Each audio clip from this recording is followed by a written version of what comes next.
नमस्कार दोस्तों, स्वागत है आपका कार्यक्रम पहल में। और इस वक्त पूरे देश में एक ही चर्चा है, श्री राम मंदिर अयोध्या का चढ़ावा और उसकी चोरी।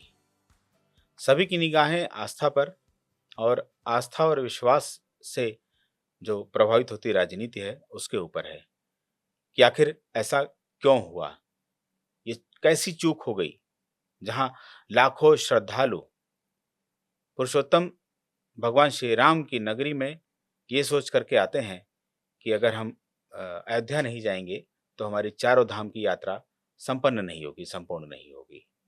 तो ऐसे ही संजीदा विषय पर बात करने के लिए हमारे साथ हैं डॉक्टर सूर्य कुमार जी। सर, आपका बहुत बहुत स्वागत है। डॉक्टर सूर्य नमस्ते। कुमार जी पूर्व डीजी उत्तर प्रदेश और प्रदेश उत्तर प्रदेश भाजपा में प्रदेश संयोजक की अ, जिम्मेदारी देख रहे हैं।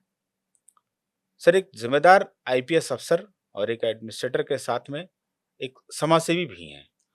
तो ये सवाल है सर कि ये जो राम मंदिर ऐसा तो नहीं कि किसी एक का है, हमारे जो 125 करोड़ लोग हैं सभी का देवस्थान है। बिल्कुल। तो हम इसको कैसे देख रहे हैं कि किसका फायदा और किसका नुकसान? आखिर ये कैसे चूक हो गई कि जहां पर 3200 करोड़ रुपए जमा हो गया आस्था के नाम पर और 582 करोड़ रुपए का सिर्फ चढ़ावा आया है, और उस बिल्कुल। 582 करोड़ रुपए के चढ़ावे के लिए क्या आपको लगता है कि किस तरह की व्यवस्था होनी चाहिए थी? क्यों चूक हुई? भविष्य में क्यों ना हो? और ये इस तरह के सवाल पर आप क्या कहना चाहेंगे? आज मुख्य मुद्दा ये है कि जो चोरी की घटना हुई, जिसमें एसआईटी का गठन सरकार ने किया और दावा किया कि जो लोगों ने भी इसमें चोरी किया है, उन लोगों को कड़ी सजा मिलेगी। और उसके बाद जांच करके 8 लोगों को दोषी पाया गया। जो चढ़ावा आता था उसकी नकदी की गिनते समय कुछ नोट या तो चुरा लेते थे, अपनी जेब में रख लेते थे या छिपा देते थे, या फिर गड्डी के साथ ले जाते थे बैंक में जमा करने और वहां अतिरिक्त नोट होते थे उनको निकाल के रख लेते थे, वापस नहीं जमा करते थे। मुख्य 2 तरीके फिर अब इसमें तक जो जांच में ट्रस्ट आए। में क्या, जब ट्रस्ट बनी, मतलब 500 साल से भी अधिक ये संघर्ष चला, फिर ये सौभाग्य से ऐसा अवसर आया कि राम मंदिर बना। तो जब ट्रस्ट ये बनी तो ट्रस्ट में किस तरह के एक्सपर्ट क्यों अवॉइड कर दिए गए? कौन से ऐसे अनुभवी लोग जो रखे गए? ना एक बैंकिंग के लोग, ना आईएएस, ना पीसीएस, ना सीए। कैसे एक इतने बड़े कॉमन मंदिर का सेंस था मैनेजमेंट कि हो? ये पूरे देश के करीब 125 करोड़ हिंदुओं की आस्था का प्रतीक था। तो जो समाज सेवा के क्षेत्र में और धर्म के क्षेत्र में पूरे देश में सबसे चर्चित लोग थे, उनको ट्रस्ट में नामित किया गया था ताकि ट्रस्ट की विश्वसनीयता बढ़े, लोग की स्वीकार्यता बढ़े। देश के दूर-दूर से, बंगलौर से, दिल्ली से, प्रयागराज से, वाराणसी से, दूर-दूर से लोग उसमें शामिल किए गए कि सबका प्रतिनिधित्व भी रहे। कोई गलती नहीं थी, ठीक था। लेकिन आगे जो उसके मैनेजमेंट का काम था, तो स्वाभाविक है कि ये महान पुरुष लोग जो थे, ये अलग-अलग रहते थे। हाँ, अयोध्या में तो रहते नहीं थे। तो ऐसे लोगों को मैनेजमेंट में, जैसे कहते हैं chief executive officer, manager, manager cash, manager finance controller, ये जो प्रोफेशनल लोग थे, उसके बाद उनको तैनात किया जाना चाहिए था। वो कहीं न कहीं चूक हो गई। इसकी गारंटी किसने लिया होगा? जैसे मान लीजिए इतने लोग को रखा गया तो किसने गारंटी ली? कौन था जिसने गारंटी ली? क्योंकि ट्रस्ट तो एक संविधान उसका बना होगा, उस पर बिल्कुल। ट्रस्ट बनी होगी। ये आगे काम करने के लिए कर्मचारी कैसे तैनात किए जाएंगे, उनका सिलेक्शन प्रोसेस क्या होगा, उनका पुलिस वेरिफिकेशन करने से चूक गए विश्वास पर। क्योंकि लोग कौन थे, ज्यादातर जो मैनेज करने लगे वो या तो समाज सेवी थे या फिर कोई धार्मिक लोग थे जो धार्मिक धर्म में आस्था रखते थे। लेकिन नहीं सर, समाज सवाल ये है सेवी कि होना फर्क बात है। और अच्छे अकाउंटेंट होना, कैशियर होना, मैनेजर होना नहीं, और अच्छे प्रशासक होना दूसरी बात होती है। सवाल ये पैदा होता है सर कि इनकी कौन सी चयन समिति थी जिससे इनका चयन किया गया था, और इनकी गारंटी कौन सी चयन समिति ने लिया कि ये लोग इस माननीय योग्य हैं? उच्चतम न्यायालय ने जब ये कहा कि भारत सरकार अच्छी छवि वाले महान समाज सेवी और धार्मिक लोगों को इसमें नामित करें, एक ट्रस्ट बनावें, तो भारत सरकार ने उसमें ट्रस्ट बनाई। अब आगे का जो काम था, ट्रस्ट के लोग मुझे लगता है उतना समय नहीं दे पाए, क्योंकि सचमुच वो सब कोई किसी मठ का महंत था, कोई मठाधीश था, कोई समाज सेवा के क्षेत्र में बड़ा उत्कृष्ट काम किए हुए बंगलौर बैठा है, कोई बनारस बैठा है, उतना वो फुल टाइम समय नहीं दे पाए। और पेशेवर ढंग से अब जरूरत यह है कि उन कमियों से सीख लेते हुए आगे ऐसा प्रबंध किया जाए कि जैसे होता है कि एक परचेस कमेटी बने, कि वो उसमें अनुभवी लोग हों जिन्होंने सिलेक्शन किया जाए। जब भी कोई सामान खरीद, जैसे आपने सुना होगा कि आरोप लगा कि वो जमीन महंगी खरीद ली गई, तो ऐसे परचेस कमेटी बनती सभी दफ्तरों में, सभी सरकार के विभागों में। इसी तरह एक्सपेंडिचर कमेटी, कि ये कमेटी चेक करेगी कि सही काम में खर्चा हो। इसी तरह जो इनकम होगी बैंक की, आपने देखा होगा कि सब बड़े बड़े दफ्तरों में खुद ही एक बैंक की ब्रांच खोल दी जाती है ताकि ले जाना ना पड़े, चढ़ावा जो आवे वहीं पर एक बैंक की ब्रांच खुलवा देनी चाहिए थी। नहीं खुली तो अब खुल जानी चाहिए, एक बैंक की ब्रांच वहीं करीब में हो ताकि जो भी दान पात्र हैं उनको वहीं खोला जाए और वो काम केवल वो ब्रांच वही काम करे। अब इस घटना से तीसरी सीख बात मिली की है। सुरक्षा की जिम्मेदारी, देखा होगा आपने बड़े बड़े संस्थानों में सब सीआईएसएफ लगाई जाती है, हाँ, वही। और वो आदमी बदलते रहते हैं, ये ना हो कि वो उनका नेक्सस बन जाए। तो आदमी आए, 10 दिन 15 दिन ड्यूटी किया, उसके बाद अपनी बटालियन में चले गए, दूसरे आदमी आ गए। अभी तक सुरक्षा व्यवस्था किसके हाथ में थी? पुलिस की सुरक्षा व्यवस्था थी, लेकिन ये जो दान पात्र और चढ़ावा और बैंक का जमा करना, ये जिम्मेदारी दे दी गई थी स्टेट बैंक को। स्टेट बैंक ने भी अपनी जिम्मेदारी उतनी गंभीरता से नहीं निभाई कि वहीं पर बैंक में ब्रांच खोल देते, कमरा ले लेते। बजाय इसके उन्होंने कहा हमारे यहां जो ले आओगे वो हम जमा कर लेंगे। अरे ऐसे तो कोई भी बैंक जमा कर लेगा, इसमें कौन सा काम हुआ?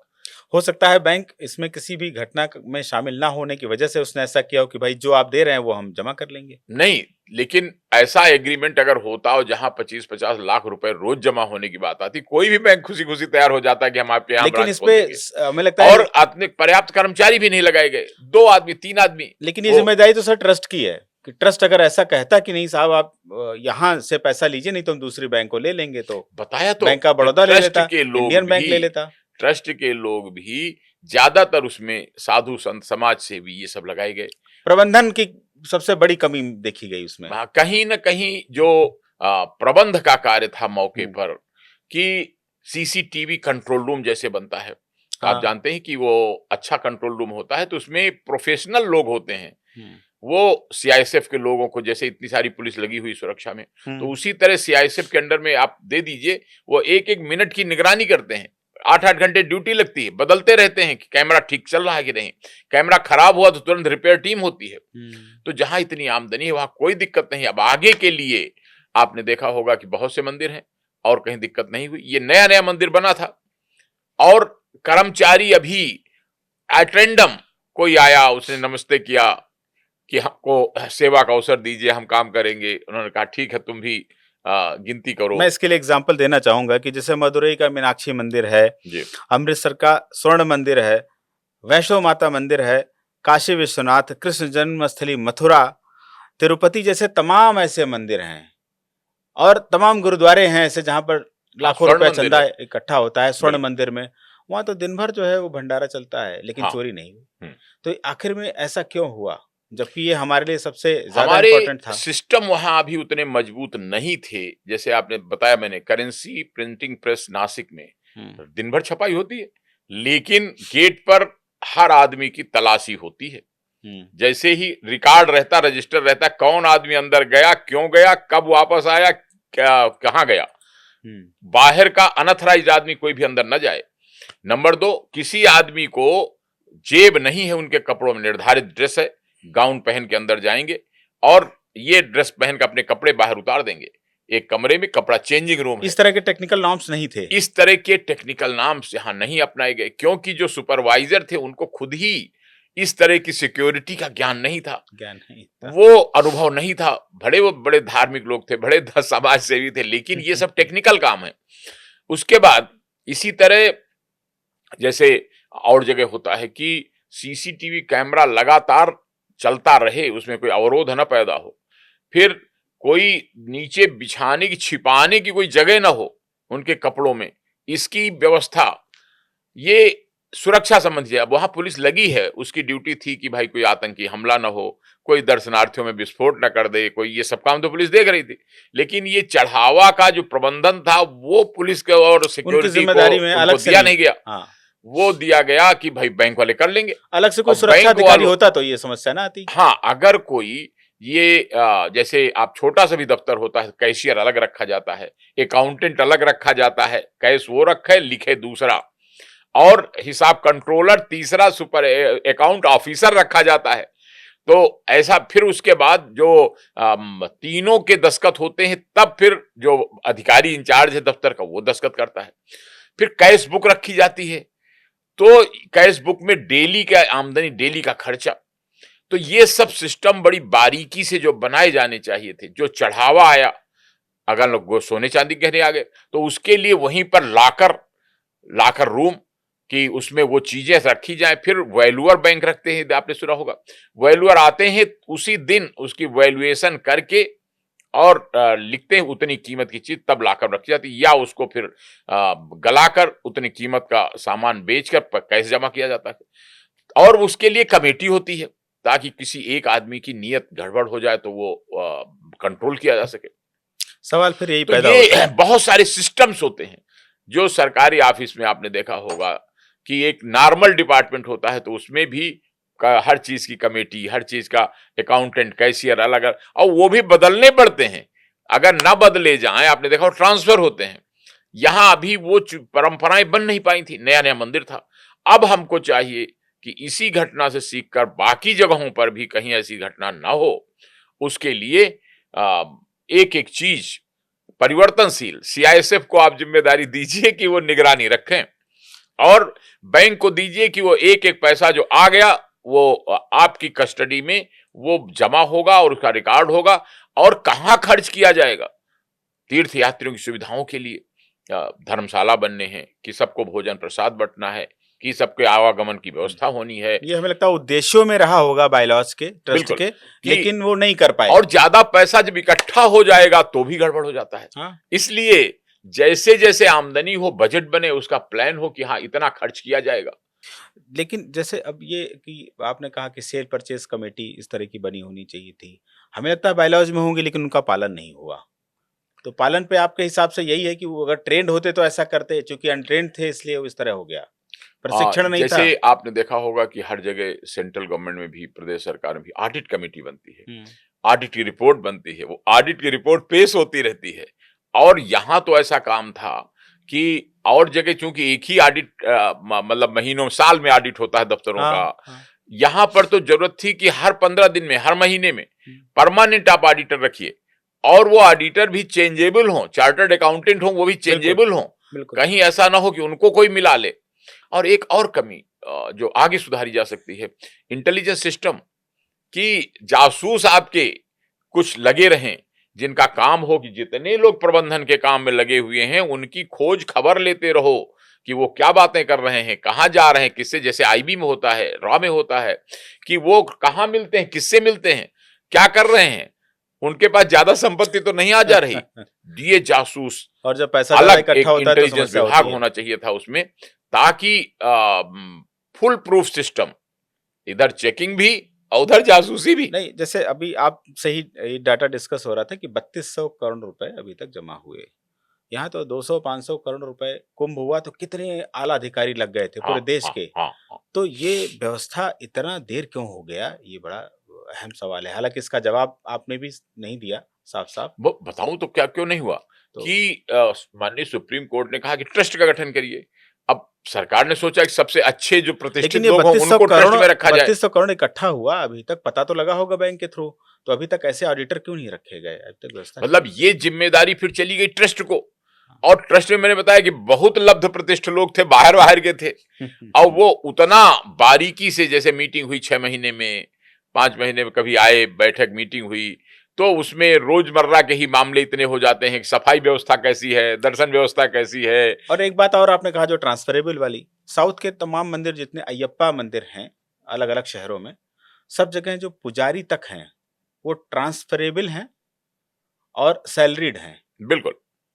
वो ट्रांसफरेबल हैं, तो मुझे लगता है इस तरह की जो पारदर्शिता है उससे भी जो है मतलब व्यवस्था बेस्ट अच्छी है। सिस्टम तो मुझे लगता है कि संविदा सिस्टम यहाँ रहेगा। क्या हाँ। कि आपको रखा गया है संविदा पर 1 साल के लिए, 6 महीने के लिए, नहीं, वो जब शहर ट्रांसफर हो कंपनी के जाता है। माध्यम से रखा गया है, हाँ। जब आपको जरूरत होगी तो आपको बदल दिया जाएगा, हाँ। ताकि कोई नेक्सस न बनने पावे वहां पर। कंपनी के माध्यम से अगर आउटसोर्सिंग पर आएंगे तो ज्यादा अच्छा रहेगा, चाहे वो सिक्योरिटी वाले हों। मतलब ट्रस्ट के अपने कोई परमानेंट कर्मचारी जहां हुए, वहीं ये डर रहेगा कि कोई उसमें नेक्सस बन सकती है। नहीं, बिल्कुल मुझे लगता है सवाल भी आपके थे और जवाब भी आपने दिए। तो जो तलाशी सिस्टम में क्या ट्रस्ट के लोग बुरा मान जाते? क्योंकि ट्रस्ट के ही अपने लोग थे, क्यों नहीं तलाशी रखी गई? तलाशी तो बहुत सामान्य सी बहुत बात है, बहुत बेसिक चीज है। बेसिक जैसे चीज़ आपने है। मुझे बताया कि करेंसी प्रिंटिंग प्रेस में हर आदमी जो बाहर जाता है सभी तलाशी तो देते हैं। उसकी तलाशी ली जाती है। हाँ। उसमें कोई एक नियम बन गया है, वो कोई अविश्वास विश्वास की बात नहीं है कि हमको क्यों शंका कर रहे हो।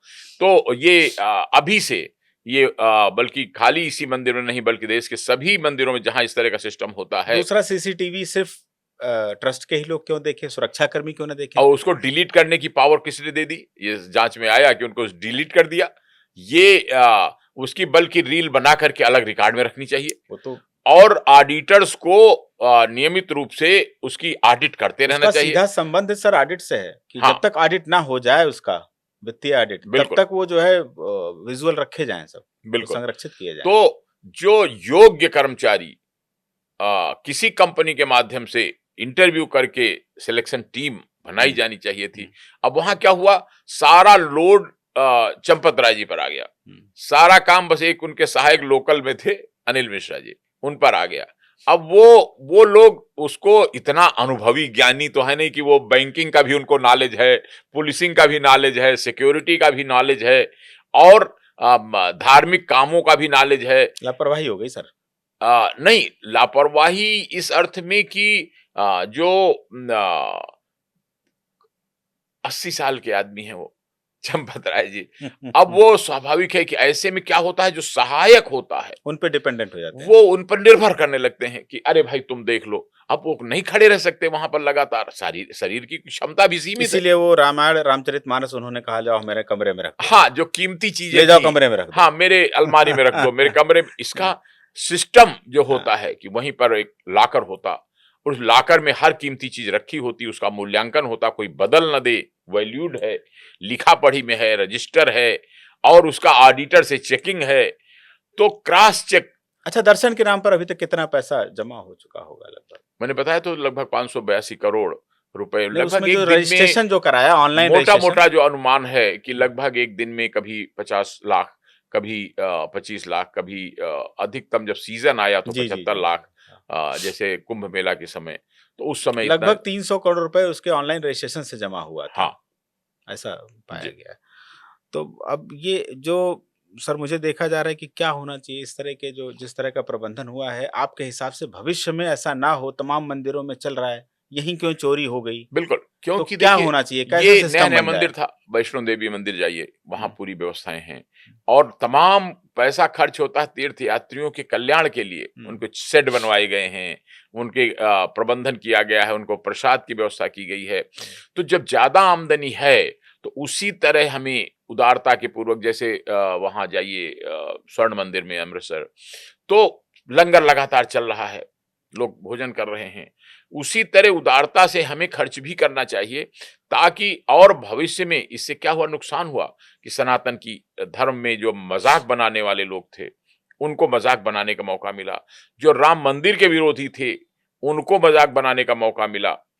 गलती कुछ व्यक्तियों की है, वो गलती कहीं न कहीं प्रबंध व्यवस्था की है। उसका फायदा उठा के उन्होंने चोरी कर लिया, लेकिन जेब में रख लिया। लेकिन आपको क्या लगता है कि जैसे जब सरकार आई तो राम के नाम पर सरकार आई, जिसमें राम का बड़ा ही योगदान था, राम के नाम का बड़ा योगदान था। तो ये लापरवाही नहीं होनी चाहिए थी। इस पर विशेष तौर पे ध्यान देना चाहिए था सरकार को भी और उनसे जुड़े हुए लोग को, ताकि वो ट्रस्ट को एकदम से खुला ना छोड़ दें कि ट्रस्ट जैसा असल चाहे में वैसा हुआ करे। यही कि देखिए ट्रस्ट को स्वायत्त शासी मतलब स्वयं शासी संस्था बनाया गया।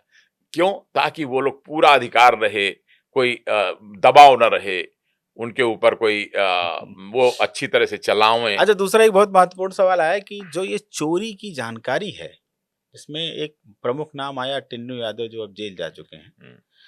तो ये अखिलेश यादव को ही सबसे पहले चोरी की खबर कैसे मिली? क्योंकि वो तो दर्शन करने बेचारे इंटरेस्टेड ही नहीं थे। ये निश्चित रूप से कहीं न कहीं हाँ, कैसे पता कोई लगा उनको? कोई इसमें षड्यंत्र हुआ, क्योंकि समाजवादी पार्टी के लोग शुरू से आपको याद होगा कि मंदिर व्यवस्था उनको लगता था कि इससे हिंदू लोग एकजुट होते हैं, तो वो इसको बहुत प्रमोट नहीं करते थे। बल्कि आपने देखा होगा कि गोली चलाने वाला मामला जो राम भक्तों पर, वो भी तभी हुआ था जब सपा सरकार आप थी। तो खुद ड्यूटी में थे। मैं भी उस समय ड्यूटी में था, जब सुरक्षा की मेरी ड्यूटी उस समय लगी थी जब इसकी राम भक्तों को रोककर गिरफ्तारी की जा रही कार थी। सेवकों को सन रोकने का काम। 89 की बात थी। हुँ। तो उस समय मैं एसपी ऑपरेशन था, तो मेरी ड्यूटी लगी थी। और ये जो नहीं सर, पहली सवाल बार ये है कि अखिलेश देखिए। यादव जी के हाँ। द्वारा ये उद्घाटन हुआ, नहीं इससे सर, लगता क्रम है। ऐसे समझिए कि जैसे मान लीजिए वो एक आया, खबर आई अखिलेश यादव के पास। अखिलेश यादव ने तुरंत प्रेस कॉन्फ्रेंस किया। प्रेस कॉन्फ्रेंस के से सारी बातें गई मीडिया में और मीडिया से जनमानस में। ऐसे क्रम हुआ। तो अखिलेश यादव को ही कैसे पता लगा? बिल्कुल। हाँ। और मतलब एक तरह से मजा लेने वाली बात, हिंदुओं के आस्था का केंद्र है राम मंदिर, तो उसमें ऐसे लोगों को कोई कमी निकल आवे हुँ। तो बड़ा आनंद आता है। वो घटना हुई कि और बाद में आपने सुना होगा कि टिंडू यादव के पक्ष में भी एक बयान आया, उनके भाई आकर के मिला अखिलेश यादव जी से हुँ। और उन्होंने एक बयान दिया कि वो उसको तो खामखा फंसाया जा रहा है और वो मतलब कहीं न कहीं एक सॉफ्ट कॉर्नर। और ये भी काफ़ी प्रचारित हुआ कि उनका पूरा परिवार सपा का वोटर है, क्या आपको लगता है कि समर्थक इस है। ऐसा उनको करना चाहिए या तो राम मंदिर का मजाक बनाना चाहिए था? ये निश्चित रूप से पूरे हिंदू समाज का अपमान है कि इस प्रकार की अगर कोई व्यक्तिगत चोरी कर लिया किसी ने, प्रसाद की चोरी समझिए इसको, चढ़ावा है प्रसाद, उसकी चोरी कर लिया अरे किसी ये ने। बड़ी बात कर रहे हैं। वो तो। प्रसाद रूप में ही तो चढ़ाते हैं लोग, हाँ। प्रसाद लेके जाते हैं। अब उसमें ज्यादा श्रद्धा किसी की है तो कोई कीमती चीज चढ़ा देता है, हाँ। तो उसी की चोरी कर लिया किसी ने। तो चोरी मतलब इसको करेंसी को प्रसाद की चोरी ही माना जा सकता है आपके हिसाब से? प्रसाद ही तो है जो चढ़ाया गया, जो भी चढ़ाया जाता है वो प्रसाद बन जाता है। हाँ। तो उसके अर्थ में व्यक्तिगत लालच में किसी ने नजर छुपा कर चोरी कर लिया। बाद में कुछ लोगों ने बयान दिया कि मेरी वो चीज का रसीद नहीं मिली, मेरी। तो अच्छी बात है, ट्रस्ट की तरफ से बयान जारी किया गया, भाई जिसको भी शंका हो आओ देख लो, वो सब सामान सुरक्षित हैं, रखे हुए हैं। और रसीद न मिलना मतलब कोई वो भी कारण वही था कि अभी व्यवस्थाएं नई नई बनी थी, काम बहुत था, इतने बड़े मंदिर का निर्माण होना था और उसमें जो प्रबंधक थे, उसमें जो बैंकिंग का, अकाउंटेंसी का, आर्किटेक्चर का, वो लोग परमानेंट उनके कोई स्टाफ में थे नहीं। वही 2-3 लोग सारी व्यवस्था देख रहे थे, कारसेवकपुरम में रहते थे और वो सवेरे से वॉलंटियर की तरह लग जाते थे।